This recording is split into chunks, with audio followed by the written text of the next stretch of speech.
tidak menerima roh perbudakan yang membuat kami menjadi takut lagi.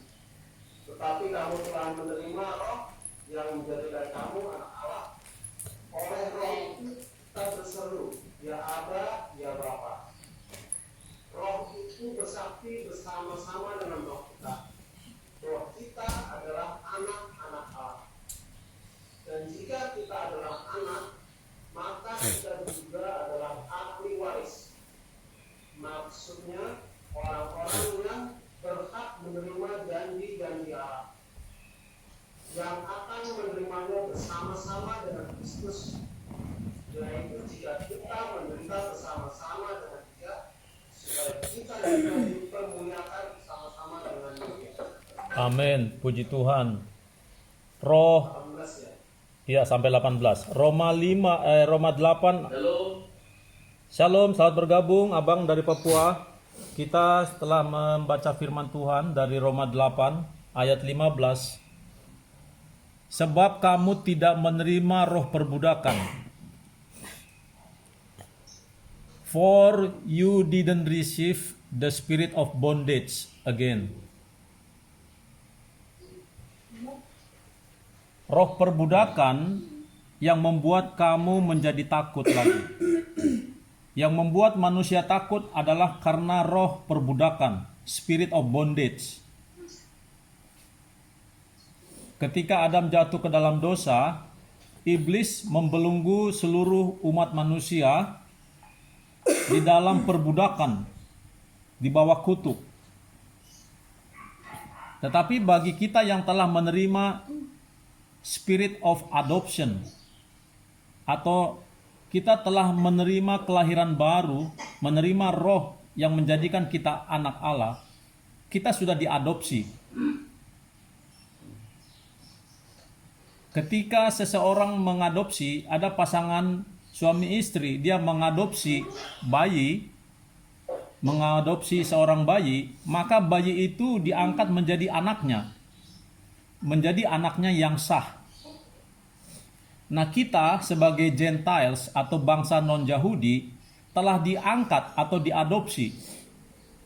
Bangsa Yahudi adalah anak asli, anak keturunan Abraham. Secara darah dan daging, mereka memang didedikasikan sebagai keturunan Abraham, Ishak dan Yakub. Yakub memiliki 12 anak, dan ke-12 anak Yakub ini adalah sebagai suku bangsa Israel. Mereka adalah bangsa pilihan. Kita tidak bisa komplain kepada Allah. Tetapi kita bangsa-bangsa non-Yahudi diadopsi.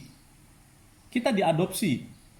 Dan kita memiliki hak ahli waris yang sama. Di ayat 16 dikatakan, roh itu bersaksi bersama-sama dengan roh kita bahwa kita adalah anak-anak Allah. Jadi kita sebagai bangsa non-Yahudi tidak usah cemburu dengan bangsa Yahudi. Kita juga memiliki hak ahli waris sebagai anak-anak Allah. Ayat 17 dikatakan, jika kita adalah anak, maka kita juga adalah ahli waris. Seorang anak yang diadopsi oleh suami istri, oleh seorang pasangan suami istri, ketika dia mengadopsi seorang bayi, maka dia memiliki, anak ini memiliki ahli waris, sebagai ahli waris. Kita sebagai anak Allah memiliki ahli waris. Coba bayangkan ini, ahli waris. Kita memiliki ahli waris, segala yang dimiliki oleh Bapa di sorga adalah milik kita. Coba bayangkan itu, kita sebagai anak, sebagai Gentiles non-Yahudi, diangkat juga, diadopsi juga melalui kelahiran baru di dalam Yesus Kristus. Dan jika kita adalah anak, maka kita juga adalah ahli waris. Maksudnya orang-orang yang berhak menerima janji-janji Allah, yang akan menerimanya bersama-sama dengan Kristus.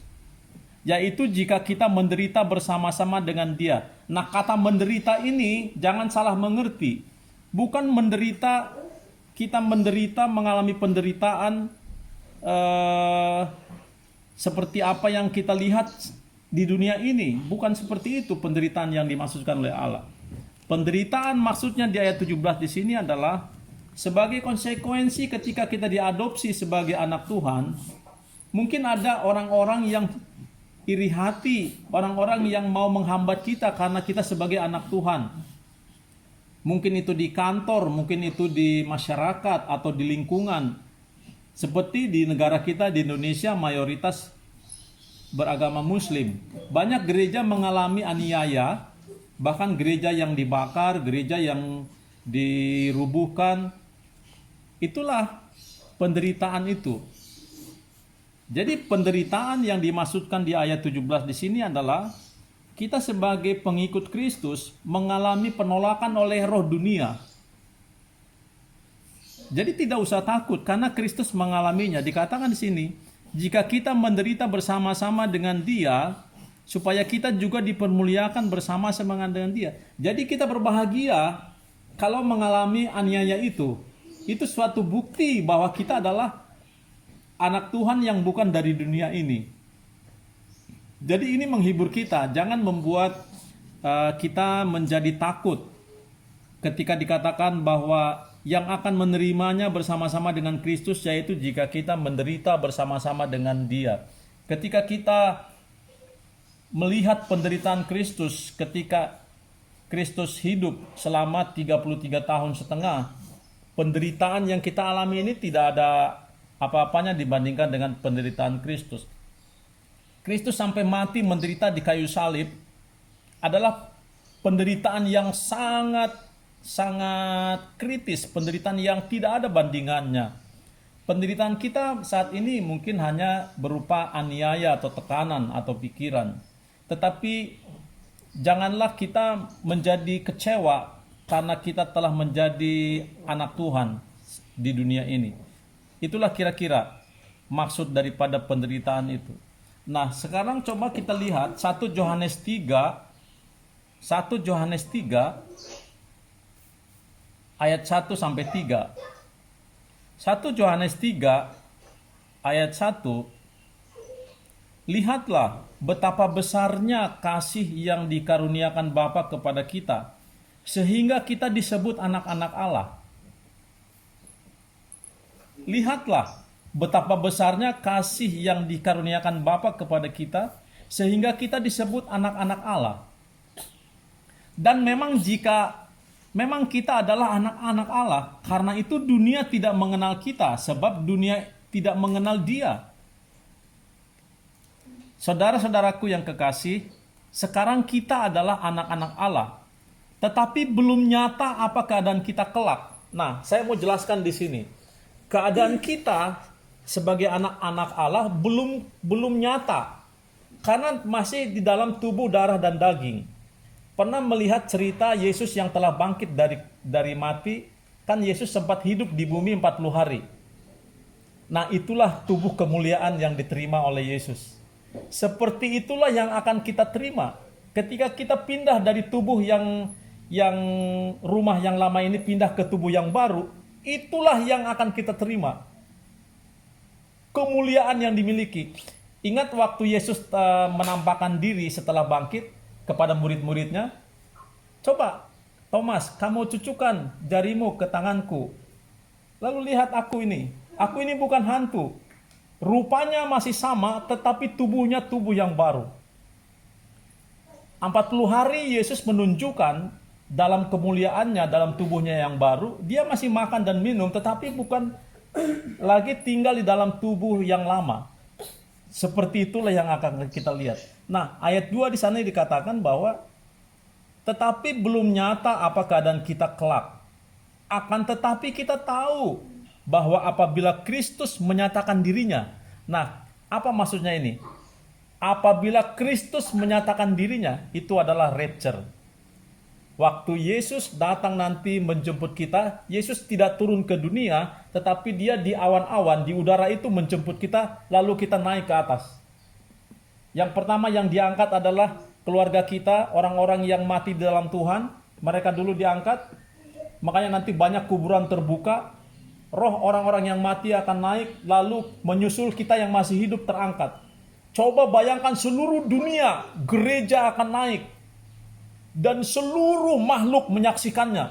Dan jutaan malaikat bersorak-sorak meniupkan trompet dari sorga. Bayangkan itu. Kita sering lihat di di mass media ada penglihatan awan-awan berupa wujud Yesus, banyak orang bersukacita. Ini terlebih lagi ketika Yesus menyatakannya, gereja semua terangkat. Itulah penyataan yang kita tunggu-tunggu. Makanya hiburkanlah satu sama lain dengan peristiwa yang akan kita saksikan ini. Ini benar-benar satu harapan yang pasti akan kita alami. Baik yang sudah mati di dalam Tuhan, yang duluan mereka meninggalkan kita, maupun kita, semuanya akan terangkat dalam tubuh kemuliaan yang baru. Mari kita saling menghibur dengan harapan ini. Ini firman Tuhan dikatakan di sini bahwa tetapi belum nyata apa keadaan kita kelak. Akan tetapi kita tahu bahwa apabila Kristus menyatakan dirinya, kita akan menjadi sama seperti Dia.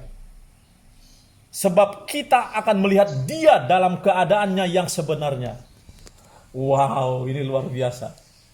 Betapa hebatnya Bapa kita yang mengadopsi kita sebagai anak Allah. Marilah kita saling menghiburkan satu sama lain. Mari kita saling menguatkan. Kalau ada keluarga kita yang sedih, hiburkanlah mereka dengan peristiwa ini. Hiburkanlah mereka. Waktunya tidak lama lagi.